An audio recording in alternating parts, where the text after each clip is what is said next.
ઈડરની બાજુમાં એક નાનકડું ગામ. આ બનેલી વાત કરું, દાખલો દ્રષ્ટાંત નથી, સત્ય ઘટના. એટલે એક ભગત હતા, નરોત્તમ ભગત. અને નરોત્તમ ભગવત અને એમના ઘરવાળા પતિ પત્ની બે હોજે વાળું કરવા બેઠા. એટલે ઘરવાળાએ પોતાના પત્નીએ કીધું કે મારે સવારે જવું છે મારા પિયરમાં મળવા, એટલે તમે મારી બેનને ઘરે ભોજન જમી આવજો. ગામમાં બેન આવતી હતી બીજી. તો કે સારું, વાંધો નહીં. નરોત્તમ ભગત સવારમાં ઉઠી દાંતણ પોણી કરીને ગયા ખેતરમાં. પેલી બાઈ ભેંસનું ગાયનું ઢોર દોવાનું બીજું પટાવી અને નાહી ધોઈ હેડી પિયરમાં.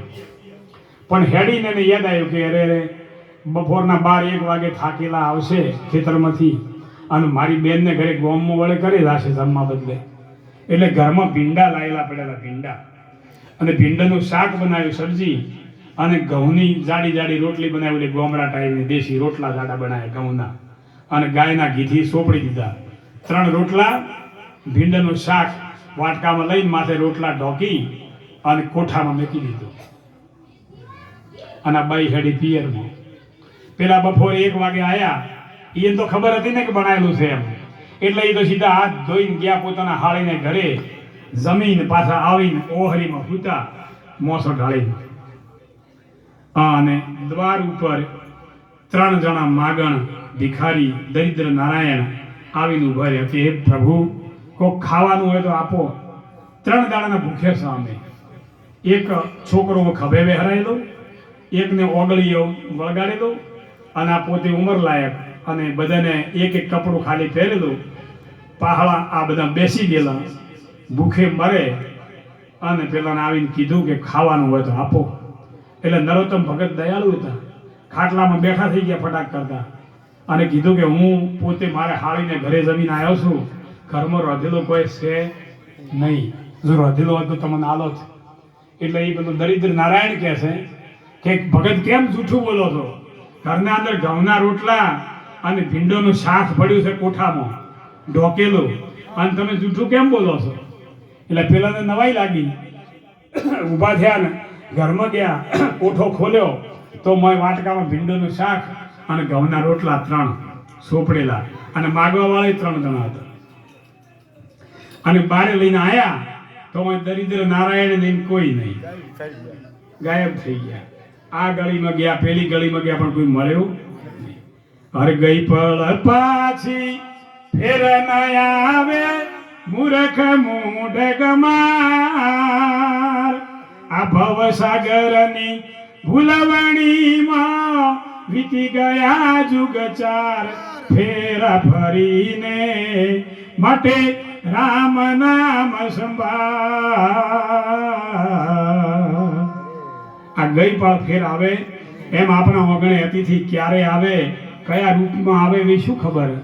નામદેવને ઘરે કૂતરો બનીને ભગવાન આવ્યા હતા, અને ઘઉંની રોટલીની સાબડી ભરેલી પડી હતી, અને થપ્પો પકડ્યો આખો મોઢામાં અને દોડ્યા. અને દોડ્યા એટલે નામદેવ પોતે ઘીની વાડી લઈને લારે લારે દોડ્યા.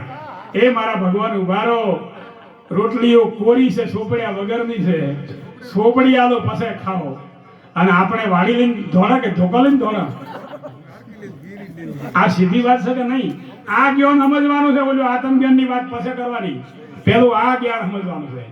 એટલે આવી વાત આ તો શાસ્ત્રમાં લખેલી હોય કે ન હોય, પણ આ સંતોની મહાપુરુષોની આ વાત છે. એટલે આપણે પણ આ જાગૃત રહેવાનું છે. જાગૃત બડા જબાકા સંતો, જાગૃત બડા જબાકા. જાગૃત નગરી में शोर न लूटे, जख मारेगा પેલા જમદૂતા. જમના દૂધ પણ પાછા વળી જાય જો જાગૃત હોત તો, અને ઊંઘાયેલા હોય તો જમડા ઘેરી જાય ને. એટલે જાગૃત રહેવાનું છે. તો શેમાં જાગવાનું છે? પોતાના સ્વરૂપમાં જાગવાનું છે, પોતાના આત્મ જ્ઞાનમાં જાગવાનું છે. આ શરીરના અંદર હું કોણ છું? આ શરીર તો છે, પણ હું પોતે કોણ છું? હું હિન્દુ કે મુસલમાન કે યહૂદી કે પારસી કે બૌદ્ધ કે આર્ય કે અનાર્ય કે બ્રાહ્મણ કે ક્ષત્રિય કે વૈશ્ય કે શૂદ્ર કે હું શું કોણ? આ સમજવા માટે આ મનુષ્ય અવતાર મળ્યો છે. આપણે બધાય જાતિ નાતિના ઠૂંઠામાં બધા બેઠા તો ભરેલા, અને મહાપુરુષ વાળી કાઠિયાવાડની ગંગા સતી બોલી ના પાડ્યો છે. એ ક્ષત્રિયાની પણ તોય શું કહે ખબર? હર જાતિ ને ભાતિ નથી હરી કેરા દેશ મને એ નથી કોઈ વરણ કે વિકાર રે હર ભક્તિ કરવી જેને રોક થઈને રે મુને એ મેલી દેવું અંતરનો અભિમાન રે આ જાતિ ભાતી તો ખાલી સંસારનો વ્યવહાર છે એકબીજાને વરવા વાપરવા બદલે વ્યવસ્થા બનાવી છે વર્ણ વ્યવસ્થા છે આ શરીરના અંદર રહેલું લોહી છે એ કઈ જાતિનું આવે અંદર લોહી છે એ અલગ અલગ જાતિનું અલગ અલગ આવે હે હિન્દુઓને લાલ હોય મુસલમાનોને લીલું આવે ભલે એને સાદર લીલી ઉડાડે કપેલા કબર ઉપર પણ લોહી કોઈ લીલું હોય માં બધાનું લોહી એક બધાને ઓક્સિજન મળે એક આ શરીરના હાડકાં એક જ જેવા શરીરના અંગ એક જ જેવા શરીરની રચના એક જ જેવી જન્મમાં ને મરવાની રીત પણ એક જ જેવી અને સતય એકલી ઉપાધિ જાત ને નાત ને વરણ ને વિકાર ને ભેદ ને ભાવ ને ઊંસા ને નેસા ને સોખા ને મેલા ને કેટલોય ભૂત ભરાઈ ગયો આપણા અંદર અને મહાપુરુષે ના પાડી છે આ આત્મા કઈ જાતિનો આવે મોય બોલે છે ઈ કોણ હોય હિન્દુ હોય મુસલમાન હોય બ્રાહ્મણ હોય ક્ષત્રિય હોય વૈશ્ય હોય શૂદ્ર હોય કોણ હોય આ અંદર બોલવા વાળો કોણ છે ઈ સોખો કે મેલો કેવો હોય શુદ્ધ કે અશુદ્ધ કેવો હોય આ વાત નહીં સમજાય ત્યાં સુધી મનુષ્ય અવતાર ફોગટ જવાનો છે આપણે ભલે જાતિપણામાં ફરતા હો ના નથી ફરો મસ્ત રહો પણ મોય બેઠો છે કોણ આ બોલે કોણ છે બોલે જનોરી ખબર કરો મેરે ભાઈ અરે આ બોલે જનોરી ખબર કરો મેરે ભાઈ આ તો વેદ મારે બોલે તળે લખ્યો और लिखो ने मेरे भाई આ બોલે જનોરી ખબર કરો મેરે ભાઈ આ બોલે છે કોણ આ કાયાના અંદર કોણ બોલે છે આ શરીરની ખબર કોણ રાખે છે ઊંઘાઈ ગયા હોય અને શ્વાસ ચાલુ હોય છે તો એ કોણ રાખે છે આ શ્વાસ કોણ ચાલુ રાખતું હોય છે હૃદયના ધબકારા ચાલુ હોય ઊંઘાઈ ગયા હોય તોય અને હૃદયને એમ મનમાં વિચાર આવે કે ભાઈ હુઈ ગયા છે અને લાવો હું એ હુઈ જુ તો આ હાર્ટ હુઈ જાય તો શું થાય ફેર જાગે પાછા